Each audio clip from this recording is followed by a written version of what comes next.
Everyone, welcome to my channel Aaradhya academy. आज की video में हम करने वाले हैं इकोनॉमिक्स क्लास 11। इस चैनल पर आपको accounts, business full course detail में मिलेगा, बट आज की वीडियो में हम करने वाले हैं इकोनॉमिक्स। इस चैप्टर में जस्ट बेसिक टर्म्स हैं, कोई प्रॉपर बड़ा टॉपिक नहीं है, डिफरेंसेस हैं वो हम इस वीडियो में कवर करेंगे। लेकिन सबसे पहले चैनल को सब्सक्राइब करें और हम करते हैं chapter 1 economics.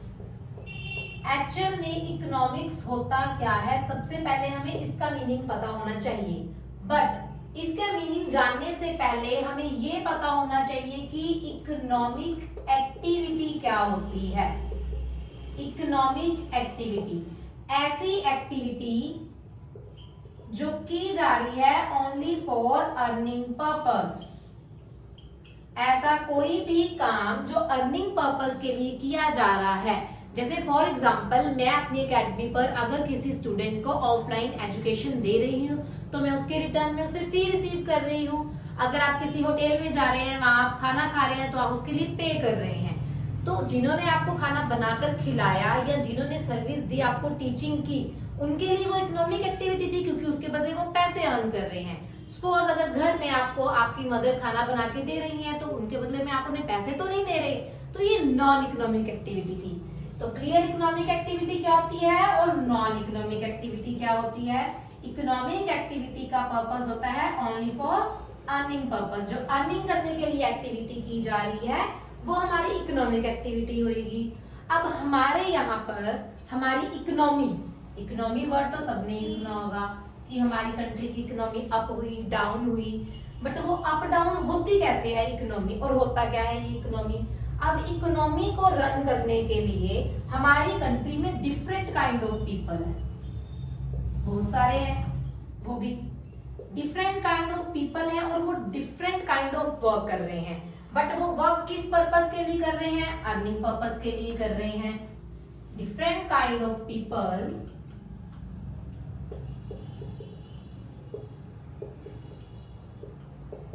Do different kind of work.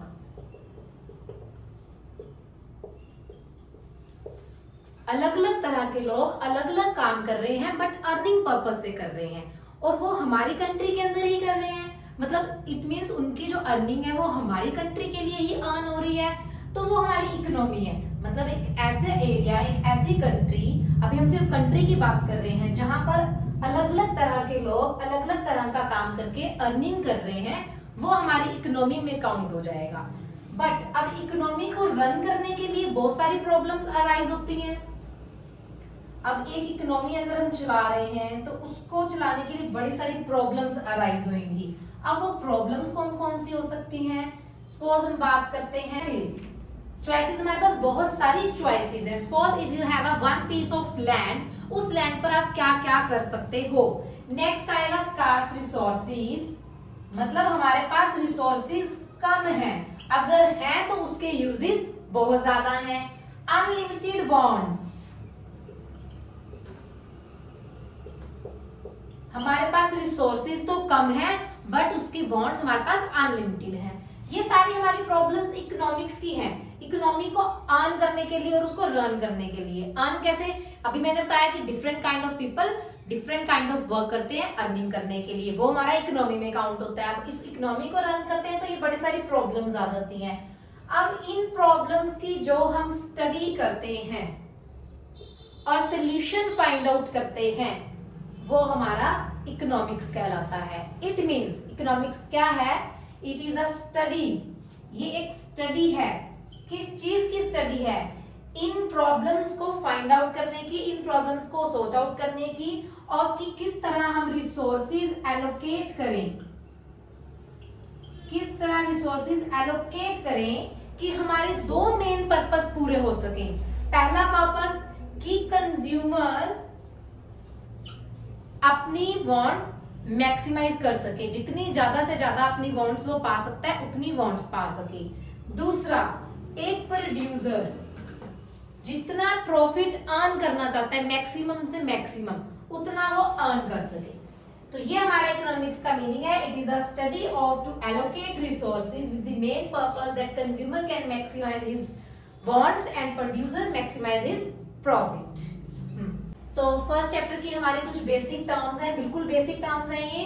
First, customer. एक कस्टमर होता है, एक कंज्यूमर होता है, दोनों में डिफरेंस क्या है? मैं एक एग्जांपल देती हूँ। ए मार्केट से परचेज करके आ रहा है टूथपेस्ट, इसने जस्ट परचेज की है और ये लाकर दे रहा है बी को। बी ने उसे यूज किया है। ए सिर्फ परचेज करके आया है, ए ने यूज नहीं किया, तो वो कस्टमर है जो सिर्फ परचेज करके आ रहा है। बट जो उसे यूज कर रहा है, कंज्यूम कर रहा है, वो कंज्यूमर कहलाता है। तो कस्टमर और कंज्यूमर का डिफरेंस क्या है? ये जस्ट बाय करता है, जो उसे यूज करता है, कंज्यूम करता है अपनी वांट को मैक्सिमाइज करने के लिए, सेटिस्फाई करने के लिए, वो कंज्यूमर कहलाता है। Producer, producer is a person who produce goods and services, जो प्रोड्यूस कर रहा है। अगर मैं इसी एग्जांपल को कंटिन्यू करूं टूथपेस्ट के, टूथपेस्ट को जो प्रोड्यूस कर रहा है, मैन्युफैक्चरिंग कर रहा है, उसे हम प्रोड्यूसर बोलेंगे। प्रोडक्शन, अब टूथपेस्ट को प्रोड्यूस करने के लिए एक प्रॉपर प्रोसेस होगी। वो प्रोसेस क्या होगी? सबसे पहले रॉ मटेरियल्स लिए जाएंगे।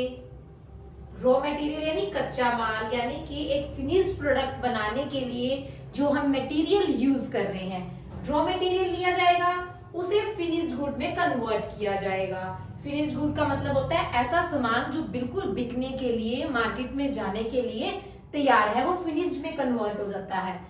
तो इस पूरी प्रोसेस को हम प्रोडक्शन का नाम देते हैं। It means production is the process to convert raw material into finished products. Next, consumption. एक कंज्यूम करने की प्रोसेस कंजम्पशन कहलाती है। अभी मैंने बताया कि कंज्यूमर कौन होता है? जो कंज्यूम कर रहा है, तो उसको कंज्यूम करने की प्रोसेस हमारी क्या कहलाएगी? कंजम्पशन। प्रोडक्शन, प्रोडक्शन हमारा ऑलरेडी हो चुका है। डिस्ट्रीब्यूशन, अब जब ये काम हो गया, डिस्ट्रीब्यूट का मीनिंग तो आपको पता होगा कि बांट देना। सेम एज डिस्ट्रीब्यूशन, जब हम इनकम एंड वेल्थ का डिस्ट्रीब्यूट कर देते हैं, बांट देते हैं। ये हमारी बिल्कुल बेसिक टर्म्स थी। नेक्स्ट है हमारा माइक्रो और मैक्रो का डिफरेंस। ये वैसे तो है आपकी माइक्रो इकोनॉमिक्स, ये है macro economics. There are two books, micro economics as well as macro economics. Micro economics आप क्लास 11th में पढ़ेंगे, मैक्रो इकोनॉमिक्स आप क्लास 12th में पढ़ेंगे। अब इनका पार्टीशन हो चुका है, कुछ साल पहले ये 12th क्लास की ही थी दोनों बुक्स। दो बुक्स है आपकी, एक माइक्रो है, एक इंडियन इकोनॉमी है, ये 12th की है। एक मैक्रो है, एक स्टैटिस्टिक्स है। बट अभी हम माइक्रो और मैक्रो का डिफरेंस करेंगे। माइक्रो का मीनिंग वैसे होता है स्मॉल एंड मैक्रो का मीनिंग होता है लार्ज। इनका बेसिक मीनिंग है माइक्रो का स्मॉल एंड मैक्रो का लार्ज। माइक्रो इकोनॉमिक्स में जब आप स्टडी करोगे, डील करोगे, वो सिर्फ आप इंडिविजुअल लेवल से करोगे, इसीलिए इसका मीनिंग स्मॉल है। और यहां पर हम पूरी economy as a whole, economy as a whole, यहाँ हम पूरी इकोनॉमिक्स की स्टडी करेंगे। यहाँ पर सिर्फ हम एक पर्टिकुलर फर्म, एक पर्टिकुलर डिमांड से रिलेटेड स्टडी करेंगे। यहाँ पर हम फुल मार्केट के बारे में स्टडी करेंगे, इसीलिए इसे माइक्रो इकोनॉमिक्स का नाम दिया गया। इसमें मैक्रो, इसमें आप जस्ट स्टडी कर रहे हो एक इंडिविजुअल कंज्यूमर की, उसमें आप स्टडी करोगे पूरे मार्केट के कंज्यूमर्स की। माइक्रो, माइक्रो में आप प्राइस थ्योरी पढ़ोगे और इसमें आप एम्प्लॉयमेंट थ्योरी पढ़ोगे। माइक्रो में हम स्टडी करेंगे एक इंडिविजुअल डिमांड एंड सप्लाई की, और मैक्रो में आप स्टडी करोगे एग्रीगेट डिमांड एंड सप्लाई की। एग्रीगेट मींस एवरेज, आप पूरी इकोनॉमी के डिमांड की स्टडी करोगे। माइक्रो में आप डील करोगे डिमांड सप्लाई से रिलेटेड, इसमें आप डील करोगे नेशनल इनकम से रिलेटेड,